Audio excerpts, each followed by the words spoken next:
தேவன் நம்மை வித்தியாசமாய் மாற்ற விரும்புகிறார். அல்லேலூயா. நம்ம சாதாரணமா நம்ம நினைக்கிறோம், ஆண்டவரோ நம்மை சர்வ வல்லவர்களாய் பார்க்க விரும்புகிறார். ஏனென்றால் அவர் சர்வ வல்லவர், அவருடைய பிள்ளைகளும் சர்வத்தையும் செய்ய வல்லமை கொண்ட பாத்திரங்களாய் விளங்க வேண்டும் என்று விரும்புகிறார்.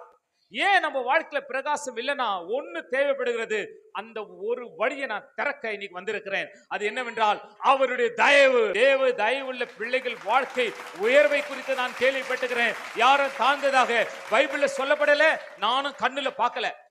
தாவீது சொல்கிறான், நான் சிறு வயது உள்ளவனா இருந்தேன், இளைஞனாய் இருந்தேன், இப்போது முதிர் வயது உள்ளனாய் மாறினேன். ஆனால் நீதிமானுடைய சன்னதி அப்பத்துக்கு கை ஏந்தினதை நான் பார்க்கலன்னு சொல்றாரு. நான் சொன்னேன், நான் கூட பார்க்கல, இதுவெல்லாம் பார்க்கல. ஏன்னா நான் விதைச்சிருக்கிறேன்னா நான் ஒரு நாள் அறுவடை செய்வேன். இப்ப வேரூன்றி கொண்டிருக்கிறோம், இனி மேலே தடைப்போம். ஹல்லேலூயா. ஒரு செழிப்பு சபையை நோக்கி வந்து கொண்டிருக்கிறது. நான் சொல்ற நாள் விசுவாசத்துல தீர்க்கதரிசியாக ஒரு போர்ஸ் வருது, ஒரு அழுத்தம் வருகிறது உங்களை நோக்கி. அது என்னென்றால் செழிப்பு என்ற ஒரு அழுத்தம். அது நான் வேணான்னாலும் என்னை விட போறதில்லை, நான் மறைஞ்சு கொண்டாலும் என்னை விடு போறதில்லை, கப்பலின் அடித்தட்டில் போனாலும் என்னை விடுவதாக இல்லை, நான் போயிட்டு ஒளிந்து கொண்டாலும் என்னை விடுவதாக இல்லை.